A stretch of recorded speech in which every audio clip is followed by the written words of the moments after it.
Hi everyone!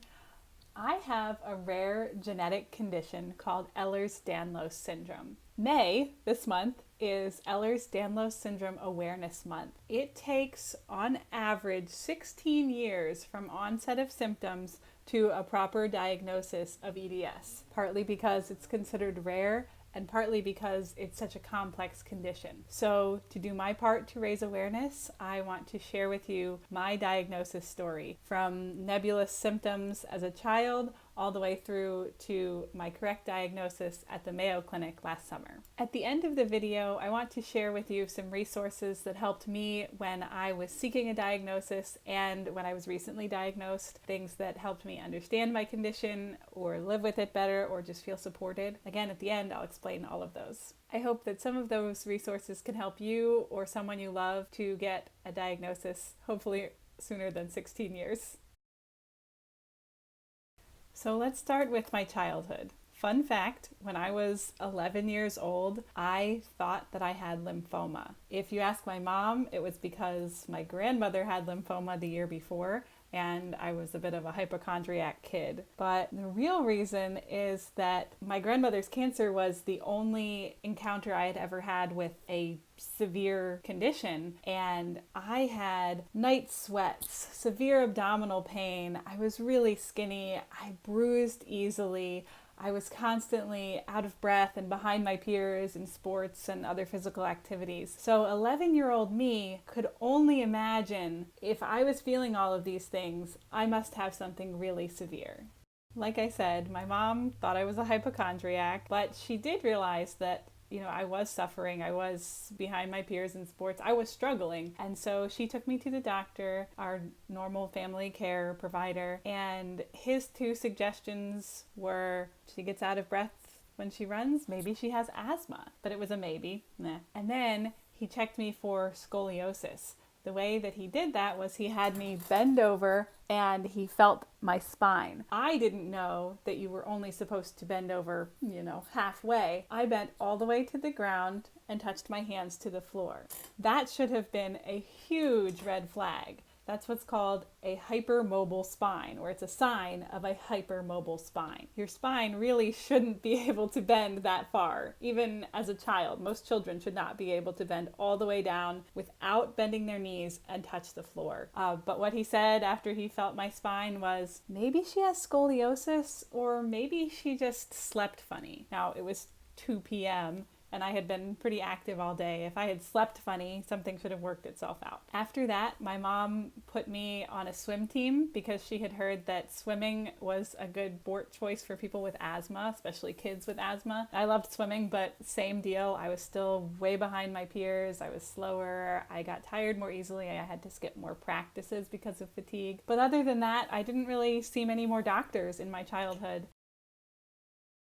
The next time that I had more doctors in my life was as a teenager and going into college. In college, I was diagnosed with hypoglycemia, celiac disease, Asperger's syndrome, which is now called autism spectrum disorder 1. After a hiking trip in Scotland, I got back home to the US and I had dealt with some really severe knee pain on that trip, and then it was continuing, and I had always had joint pain, like I said, knee pain especially. And so my mom suggested maybe it's time to just go to an orthopedist and figure out what's going on with your knees, see if they can help. When I went to the orthopedist, the diagnosis list continued. Arthritis in my knees, no cartilage under my kneecaps. Again, another huge red flag for a connective tissue disorder. It's not normal not to have cartilage in your body where it should be. A torn IT band, which happened on my backpacking trip in Scotland. A sprained ACL and a short IT band on the opposite leg. From there, I was sent to physical therapy. The main idea with physical therapy was to strengthen my torn IT band and lengthen that short IT band on my right leg. Little did we know, trying to lengthen the tendon of a person who has a connective tissue disorder is a terrible idea. Also, during my college years, it got to a point where I could only attend classes maybe for a week or two at a time, and then for another week or two, I was stuck in bed. I was so sick. My sister, who's 2 years younger than me, took on a lot of the responsibilities of helping me through college. Sometimes paid my rent, she cooked food for me, she sat with me in the evenings and kept me entertained when I had to stay in bed. At that point, I went to see a endocrinologist. There's so many specialties. I went to see an endocrinologist, and after listing all of my symptoms and telling her how fatigued I was and how hard it was to function, she said, okay, we'll run all the tests I know how to run. If those come back normal, I won't stop there because there is clearly something very wrong with you. And I thought, hallelujah, I'm finally going to get an answer. I'm finally going to have the vindication knowing that I'm not a hypochondriac. There's something really physically wrong with me. And then 2 weeks later, after those tests, that doctor moved to Florida. So I kind of gave up on the whole doctor thing for a while. I had the intermittent ER visit because of severe abdominal pain, usually, sometimes headaches. But other than that, I was like, doctors can't really help me, so what's the point? But at 23 years old, I went to the ER with something that they termed a complex migraine. Essentially, it was a migraine that perfectly mimicked a stroke in everything except that when I had an MRI, I didn't have evidence of a stroke. Everything. I couldn't remember my name. I had slurred speech. Part of my face became paralyzed and drooped. I couldn't walk on my own. I had a splitting headache, and at that point I couldn't ignore going to doctors. So I went to a neurologist at Vanderbilt in Nashville, and that neurologist was fun. After diagnosing me with a permanent migraine state, he then strongly suggested that what I was actually dealing with was some sort of emotional problem. He asked me question after question after question about my home life, about trauma I had experienced, about how stressful college was. And he really, really, really, truly believed I was just stressed out or being abused by my partner. That's what he suggested. And he refused to do any scans. He did a little, test where can you touch my finger and can you move your right pinky toe? And after that, he said, because you show no evidence of having a tumor, it would be a waste of time and money to do any scans on your brain to figure anything more out. And he sent me home with a prescription for riboflavin, vitamin B2, B4, a vitamin. That's it. If we had known then that I had EDS, the doctor would have, or hopefully would have known to be concerned about craniocervical instability and Chiari malformation, both of which are very common in people with my form of Ehlers Danlos syndrome, and which could cause a permanent migraine state and that scary complex migraine that I experienced. After that, I stayed out of hospitals and away from doctors for another couple of years, but then shit hit the fan in January of 2017. In January, all of a sudden, something happened, and I was in so much abdominal pain that I could not bend forward without being in pain. I couldn't fully extend or lay flat on my back. I just couldn't. It was way too much pain. Walking was really, really difficult for me. I just dealt with the pain for a couple of weeks, and then I figured this is not right. This can't keep going on. And so I went to my primary care doctor. He was worried about an ectopic pregnancy. He was worried about a couple other gynecological things and maybe a hernia. He felt my abdomen, couldn't feel anything there except that I would barely let him touch it. I kept pushing him away because it was so painful. He sent me for a CAT scan, and then 2 or 3 days later I had a really high fever and I was in so much pain I quite literally couldn't walk, and he sent me to the hospital. He admitted me to the hospital where I had 1 or 2 more CAT scans. In the hospital I fought some sort of infection for 3 days, was told that I couldn't leave the hospital until until essentially I told them I wasn't in pain anymore. And I hate hospitals. So by day 3, I said, I feel better, and I refused to take the pain medication, and they sent me home with the rest of my antibiotics, and I got out of there. But that wasn't the end of the doctor's appointments to figure out what this was. I went to a gynecologist who thought it could be endometriosis, because that can be very painful. She scheduled me for surgery to explore and see what was going on there. That gynecologist and I did not get along. I am very sure that she hid a lot of things from me, especially after seeing the surgery report for myself. She told me I didn't have endometriosis, but the surgery report that she wrote said that she cauterized some endometriosis. Very uncomfortable with her. That same month, I had a colonoscopy and an EGD. The EGD showed a hiatal hernia, another red flag for a connective tissue disorder. The doctor said, everybody has a hiatal hernia. This man was talking about every overweight person over 50, not a 27-year-old who otherwise should be perfectly healthy. In August, I found a gynecologist who was 3 or 4 hour drive, long drive from where my husband and I live, but he seemed like he was the one who was going to figure out if I had any gynecological issues and would take care of them. He actually was a really great doctor. He diagnosed me with pelvic floor dysfunction and sent me through 2 months of pelvic floor specialty physical therapy. This is another point at which someone should have noticed that I was hypermobile. And if I had had an EDS diagnosis, I think I would have been treated much differently. I could do all of the stretches super easily. I obviously hyperextended, when they told me to move my hips like this, my hips went like this. But nobody recognized that that was a problem. The physical therapists were actually like, great, you're flexible. That's great for your pelvic floor. It's not.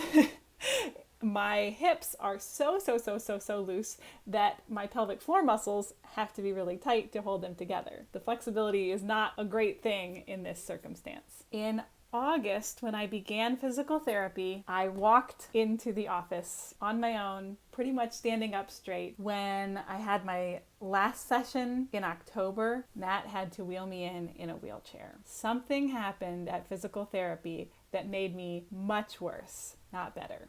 After that bad physical therapy experience, I swore off doctors yet again. But in December of 2017, I again just had this inkling that I was too sick for any of this to make sense. Too sick not to have a real diagnosis. But I didn't want to go into a doctor's office again. I cry in doctor's offices. I get really upset because I have so much medical PTSD from all of my bad experiences, all of the gaslighting, all of the misogyny that I've experienced in the medical community. Luckily, with our insurance, we had a telephone doctor thing.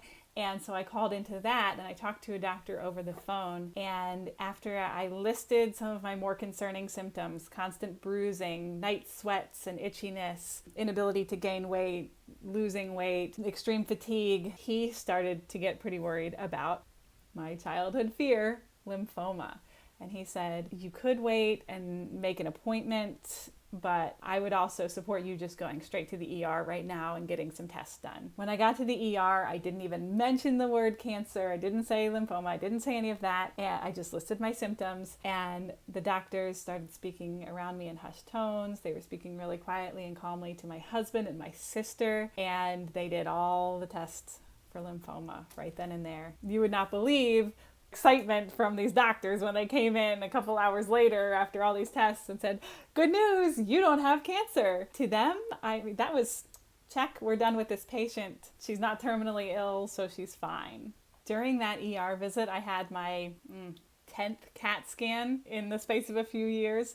And the doctor who came in to tell me the results of that said, well, the only thing we can find is that you have a large stool burden. So go home, take some Miralax and feel better. That's probably your only problem. Dude, I just told you that I can't stay awake for a whole day, that I have trouble walking, that I am in pain constantly. And your solution is Miralax?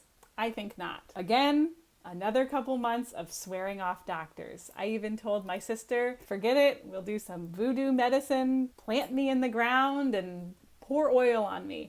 I'm not going back to another doctor. And it was around the time that my husband and I were moving from Tennessee to Michigan. So I just focused on that, just decided to try to live my life as well as I could with this really debilitating pain and fatigue and illness. And I honestly think that is where I would be today if it weren't for a Facebook friend named Jessie. Jessie was dealing for about a year, at least publicly, with all of the same symptoms and disabilities that I was. And in April of last year, 2018, she posted that she had finally been correctly diagnosed with Ehlers Danlos Syndrome Hypermobility Type. Now, I had seen a couple of things about EDS before because I followed some other chronically ill people on Instagram, and they mentioned that they had EDS in their little profile. But other than that, I had no exposure to it, didn't really know what it was, and definitely didn't think it was a possibility for me. But when she posted that, I went, oh no, I need to get that checked out. And in May, I made an appointment for a week at the Mayo Clinic. And in July, I think on my birthday or the day after, I was finally diagnosed by a geneticist with Ehlers Danlos Syndrome Hypermobility Type. 11 years to 28 years, that's not great at math, but that's pretty much the average length of time between onset of symptoms and diagnosis for a person with Ehlers Danlos syndrome. As we were leaving the geneticist's office, my husband said, is that it? Do we get a certificate? Do we get to ring a bell? I feel like we need to do something. Like, why isn't everybody celebrating? This has taken so long. And I felt the exact same way. I felt like it was surreal. The doctor literally leaned back in his chair after he gave me the diagnosis and he said, so how long have you known you have EDS? As if he understands that so many of his patients already suspect this condition and have been fighting and fighting and fighting for a diagnosis. And there it was. And that was it. Although there is no cure and not much treatment aside from palliative care for patients with EDS, for me, having a diagnosis has changed my life. Not only did it give me validation that there was something wrong with me and I wasn't crazy or lazy or seeking attention, but now I know what to expect in the future. I know what the possibilities are, what could go wrong with my body, and I know to pay attention to those and get attention when I need them, when I need it from medical professionals. I also get the attention that I need from medical professionals. Before my diagnosis, I truly had a doctor with his clipboard look at me and say, yeah, there's clearly something wrong. And that was it. That was the end of the appointment. There was nothing else, except that he tried to send me to the 4th gastroenterologist in like 4 months. When I go to a doctor now, the doctor, and I say I have this problem, or can you check this out? The doctor will say, oh yes, that's common with EDS patients. Let's check that out. Or when I say this happened to me, they say, yeah, that makes sense with EDS. Because of my official EDS diagnosis, I was able to get a wheelchair prescribed by my rheumatologist. Pre-EDS diagnosis, I doubt that would have happened. If a doctor doesn't know what's wrong with you, especially if you're a woman, they assume A, you'll get better soon, B, walk it off, or C, you're faking it. With this diagnosis, my rheumatologist was able to look at me, assess me, and say, yes, your mobility issues make sense with this diagnosis. And then I was able to get the mobility aids that I needed. If you or someone you know is struggling with an undiagnosed condition, I want you to know that there is hope. You may have to fight for it and it may take a long time, but I believe that you will get the diagnosis that you deserve and you will get the medical care that you deserve.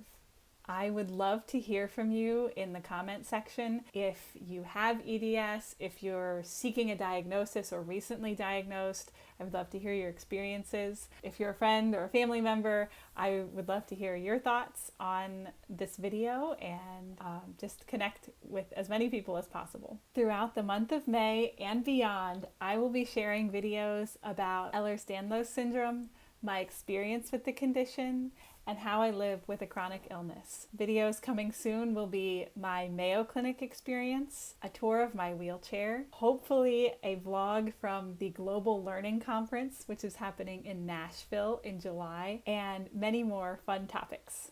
But for now, these lights in my studio are giving me a migraine and I need a nap. So, adios. As promised, here are a few resources that I hope will be helpful in your diagnosis journey. The first is this fancy sheet. It is called Diagnostic Criteria for Hypermobile Ehlers Danlos Syndrome. It is put out by the International Consortium on Ehlers Danlos Syndromes and Related Disorders. It is the official, most up-to-date diagnostic criteria for my form of Ehlers Danlos Syndrome, hypermobility. It is kind of long and complicated, but if you can read, you can get a pretty good idea of whether or not you or someone you know are dealing with Ehlers Danlos Syndrome hypermobility type. This is the exact form that the geneticist had in his office, but you can find it online, totally free, totally accessible to the public, so that you can look at it and get a good idea for yourself before you even go to a geneticist or some other doctor. I will leave the link to this in the section below. That form is on the Ehlers Danlos Society's website. That is another awesome resource for all sorts of information, for events, articles, everything related to Ehlers Danlos Syndrome. The next resource that has really helped me is a Facebook group called Ehlers Danlos Support Group. And you can find that group on Facebook. You do have to be accepted into the group, so you have to write the reasons why you want to be a part of the group, but that can be because you have a family member or you know someone who has Ehlers Danlos Syndrome and want more information or support for helping them. You can be accepted into the group because you are seeking a diagnosis. You can be accepted because you have Ehlers Danlos Syndrome. So any of those reasons, but again, you have to be accepted. It's such a supporting group. It's a supportive group. And there are 33,000 plus members, so a wealth of information from all different perspectives. And the last two resources are actually other YouTube channels. One is Chronically Jaquie. Jaquie is wonderful. She lives in Florida. She puts out such informational videos, and she also is really inspiring as far as showing what people with chronic illnesses can do, how life can still be beautiful and joyful and adventurous. Love her. Thank you, Jaquie. The other is Life with Stripes. Can't remember this girl's name, but again, it's Life with Stripes, and she's a teenager living with classic Ehlers Danlos Syndrome, hEDS. She also has great information about the condition, about how she deals with it, and she doesn't shy away from the grief of dealing with a chronic illness or the hard parts. She's wonderful. So check them out. I got so much support watching their videos, especially when I was recently diagnosed and felt like I was drowning in information and a little bit of despair, knowing that it's not a curable condition. But those girls made my life.